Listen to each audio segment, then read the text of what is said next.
श्री सद्गुरु महाराज की जय।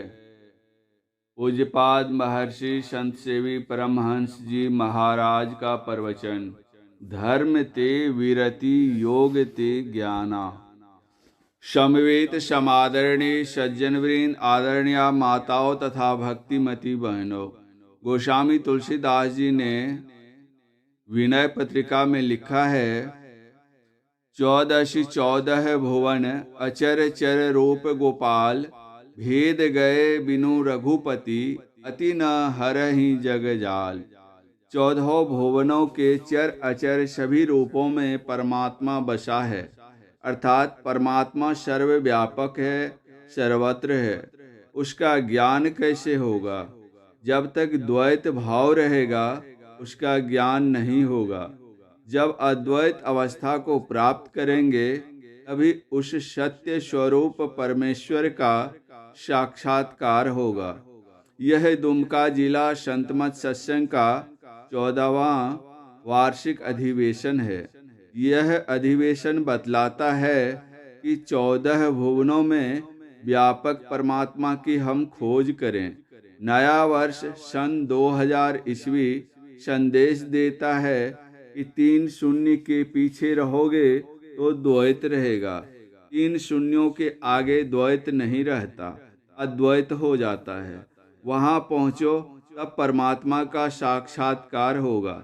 संत दादू दयाल जी महाराज कहते हैं, शून्य शून्य शून्य के पारा, अर्थात अंधकार प्रकाश और शब्द के पड़े जाओ। अंधकार प्रकाश और शब्द के पड़े कैसे जाएंगे? वहाँ का रास्ता कौन बतलाएगा? संत कबीर साहब कहते हैं, चल सतगुरु के हाट, ज्ञान बुद्धि लाइए। संत कबीर साहब सतगुरु के हाट यानी सत्संग में जाकर ज्ञान बुद्धि प्राप्त करने को कहते हैं। अब पहले सदगुरु को जाने कि सदगुरु कौन। संत पलटू साहब कहते हैं, धुन आने जो गगन की, सो मेरा गुरुदेव, सो मेरा गुरुदेव, सेवा मैं करिहों वाकी, शब्द में है गलतान, अवस्था ऐसी जाकी, निस दिन दशा अरूढ़, लगे न भूख प्यासा, ज्ञान भूमि के बीच चलत है उल्टी श्वासा, गुड़िया सेती अतीत शोधी, फिर सहज समाधि, भजन तेल की धार, साधना निर्मल साधी, पलटू तन मन वारिये, मिले जो ऐसा कोऊ, धुन आने जो गगन की, सो मेरा गुरुदेव। जो स्वयं आंतरिक नाद की उपासना करके निःशब्दं परम पदम में प्रतिष्ठित हो गए हैं और दूसरे को यह आंतरिक साधना बतलाते हैं, ऐसे महापुरुष को सतगुरु कहते हैं। गोस्वामी तुलसीदास जी महाराज कहते हैं, ज्ञान कहे अज्ञान बिनु, तम बिनु कहे प्रकाश, निर्गुण कहे जो सगुण बिनु, सो गुरु तुलसीदास। गोस्वामी जी कहते हैं कि गुरु वह है जो अज्ञान से ऊपर उठकर ज्ञान की बात कहता है।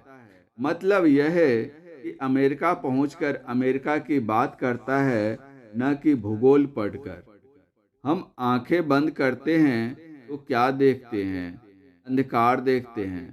पर जो अंतः साधना के द्वारा अंधकार को पार कर प्रकाश में प्रतिष्ठित हो गया, यानी उसका तमसो मा ज्योतिर्गमय हो गया, तब प्रकाश की बात करता है। त्रैगुण सत रज और तम को पार कर निर्गुण में प्रतिष्ठित हो गया और तब निर्गुण की बात कहता है, वही सच्चा गुरु है। वैसे तो आजकल न गुरुओं की कमी है और न गिरुओं की, पर वेश बनाकर सुनी सुनाई बातों को समझाने वाला गुरु नहीं हो सकता है। सत्संग में बैठकर संतों के पारिभाषिक शब्दों के अर्थों को जानना चाहिए, अन्यथा संत वाणियों के ठीक ठीक अर्थ समझना कठिन है। कल्याण के एक अंक में कबीर साहब का यह पद छपा था, मोरे जियरा बड़ा अंदेशवा, मुसाफिर जय हो कौनी ओर। उसी पद की एक पंक्ति है, शत पुरुष इक बसे पश्चिम दिशि, तासों करो निहोर।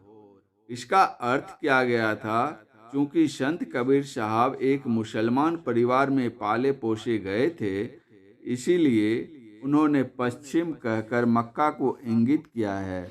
एक सज्जन है जिन्होंने कबीर साहब की वाणी पर पीएचडी की डिग्री प्राप्त की है। उनसे मैंने उपर्युक्त पंक्ति का अर्थ पूछा तो उन्होंने भी यही उत्तर दिया, लेकिन पलटू साहब ने कहा है, पूरब में राम है, पश्चिम में खुदाई है, उत्तर और दक्षिण कहो कौन रहता, साहिब वह कहाँ है, कहाँ फिर नहीं है।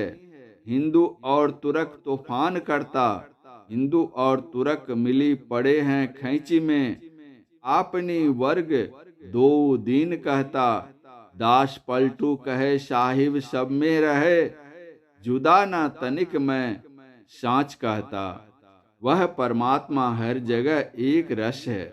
जैसे बाहर में चार दिशाएं हैं, उसी तरह अंतर साधना में चार दिशाएं मिलती हैं। यहाँ पूर्व का अर्थ है प्रथम का, पहले का। साधक साधना के क्रम में पहले अंधकार देखता है, इसलिए अंधकार को पूरब कहते हैं। पूरब का उल्टा पश्चिम होता है और अंधकार का उल्टा प्रकाश होता है, अतः प्रकाश को पश्चिम कहते हैं। उसी तरह संत वाणियों में निःशब्द को उत्तर और शब्द मंडल को दक्षिण कहकर संबोधित किया जाता है। अंधकार में अज्ञानता रहती है, प्रकाश में ज्ञान होता है। राधा स्वामी साहब ने कहा है, इस नगरी में तिमिर समाना, भूल भरम हर बार, खोज करो अंतर उजियारी, छोर चलो नौ द्वार।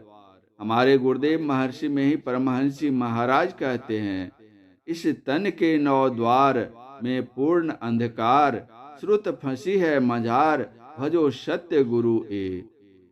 जब तक अंधकार में रहोगे, जब तक अंधकार में रहेंगे, भूलें होती रहेंगी और दुख पाते रहेंगे। इससे निकलने का यत्न करना पड़ेगा। सिर्फ प्रकाश की बात कहने से प्रकाश नहीं मिलता। बचपन में हम इकाई, दहाई, सैकड़ा, हजार, लाख, करोड़ सब पढ़ लेते थे, पर एक पैसा माँ बाप से लेकर गुरुजी को देते थे। प्रकाश की बात करते हैं पर देखा कुछ नहीं, यह कौन ज्ञान है। गोस्वामी तुलसीदास जी महाराज कहते हैं, ज्ञान कहे अज्ञान बिनु, यह कौन सा ज्ञान है। उन्हीं के शब्दों में हम कह सकते हैं, धर्म ते बिरति योग ते ज्ञाना, ज्ञान मोक्ष प्रद वेद बखाना। ज्ञान तो वह है जो मोक्ष प्रद हो, शरीर और संसार के समस्त बंधनों से मुक्त कर दे। शास्त्र कहता है, ज्ञानोन मोक्षम वापनोति, तस्मांज ज्ञानं परमात्म परम। जिस विद्या से दैहिक, दैविक और भौतिक तापों से मुक्ति मिलती है, हमारा आवागमन छूट जाता है, वह वास्तविक विद्या है। इसके लिए संत कबीर साहब कहते हैं कि सतगुरु की हाट में जाइए और ज्ञान बुद्धि लाइए। सतगुरु ज्ञानी हैं, इसलिए ज्ञान देंगे। आप कहेंगे कि हाट में सौदा खरीदते हैं तो दाम चुकाना पड़ता है, तो क्या यहाँ भी दाम चुकाना पड़ेगा? हाँ, दाम चुकाना पड़ेगा। क्या दाम चुकाना पड़ेगा, यह कबीर साहब बतलाते हैं। गुरु से ज्ञान जो लीजिए, शीश दीजिए दान, बहुतक भोंदू बही गए, राखी जीव अभिमान। शीश दीजिए दान, अपना अहंकार गुरु के चरणों में समर्पित कर दीजिए। ज्ञान की यही कीमत है। वेदांत में 4 प्रकार के ज्ञान बतलाए गए हैं, श्रवण, मनन, निधिध्यासन और अनुभव। जो इन चारों ज्ञानों में निष्पन्न होते हैं, वे ही सद्गुरु होते हैं। आप भी पहले श्रवण ज्ञान लीजिए एकाग्रचित होकर सत्संग की बातों को सुनिए। यदि तन सत्संग में रहे और मन संसार में भ्रमण करता रहे तो आप आध्यात्मिक लाभ से वंचित रहेंगे। इसीलिए गोस्वामी तुलसीदास जी ने कहा, मन तो रमे संसार में, तन साधुन के संग, तुलसी याहि वियोग ते, नहीं लागा हरि रंग। और संत तुलसी साहब ने कहा, सखी सीख सुनी गुनी गांठ बांधो, ठाठ ठठ सत्संग करे। सत्संग में जो भी सुनो उसका चिंतन करो और गांठ बांध लो, तब सच्चा सत्संग हुआ। सत्संग में श्रवण की हुई बातों पर विचार करना, चिंतन करना, यही है मनन ज्ञान। जब इस मनन ज्ञान को कल्याणप्रद समझकर हम अपने आचरण में उतारने लगते हैं, तब जो ज्ञान होता है वह निधिध्यासन ज्ञान कहलाता है। निधिध्यासन ज्ञान की परिपक्वता से अनुभव ज्ञान उत्पन्न होता है। यही ज्ञान की पूर्णता है। इस स्थिति में ज्ञाता, ज्ञान और ज्ञेय की त्रिपुटी समाप्त हो जाती है। इसी स्थिति के बारे में गुरुदेव ने कहा है, हम प्रभु प्रभु हम एक ही होई, द्वंद्व अरु द्वैत रहे नहीं कोई। साधना की इस उच्चावस्था में जीव और ब्रह्म के बीच द्वैत पूर्णतः समाप्त हो जाता है। साधक ब्रह्म को पहचान कर ब्रह्म ही हो जाता है। इस उच्चतम लक्ष्य की प्राप्ति हेतु सदाचार पूर्ण जीवन की बड़ी आवश्यकता है।